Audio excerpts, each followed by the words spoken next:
अस्सलाम वालेकुम, मैं हूँ दोहा कतर से फरजाना सफ्दर।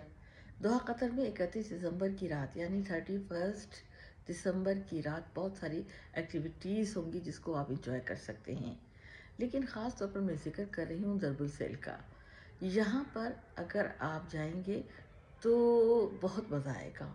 वहाँ फायरवर्क्स भी, और इसके अलावा जहाँ तक मुझे याद आ रहा है कि ड्रोन शोज़ के अलावा भी कई एक्टिविटीज़ हैं जहाँ पर इंजॉय आप कर सकते हैं।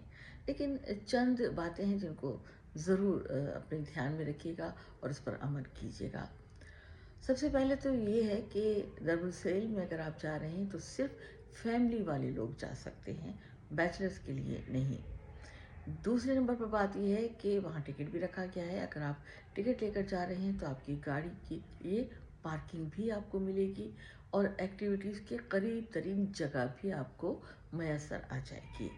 लेकिन अगर आप बग़ैर टिकट के जा रहे हैं तो याद रखिए कि आपके लिए दो जगह पार्किंग का इंतज़ाम किया गया है।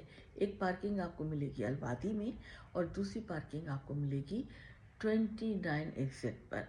याद रखिए कि इन दो पार्किंग के अलावा कहीं और पार्किंग की आपको इजाज़त बिल्कुल भी नहीं है। अगर आपने इधर उधर अपनी गाड़ी पार्क करने की ढेर होशियारी की तो आपको भारी जुर्माना अदा करना पड़ेगा, इसलिए ज़रा ख्याल रखिएगा।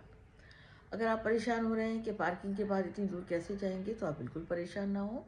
अगर इन दो पार्किंग में अपनी गाड़ी आपने पार्क की है तो यहाँ से आपको शटल बसेस जो है लेकर जाएंगी दरबुल सेल के अंदर तक।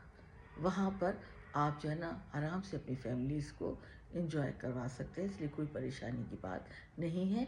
और यही शटल बसेस जो है आपको वापसी पर भी लेकर आपकी पार्किंग तक लेकर आएंगी, तो कोई परेशानी है ही नहीं।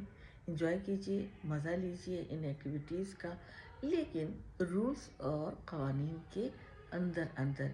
ये रूल्स, ये क़वानीन जो हैं आप ही के लिए तरतीब दिए गए हैं ताकि आप परेशानी से मुबर्रा आराम से अपने बच्चों को दरबुल सेल में एंजॉय करवा सकें।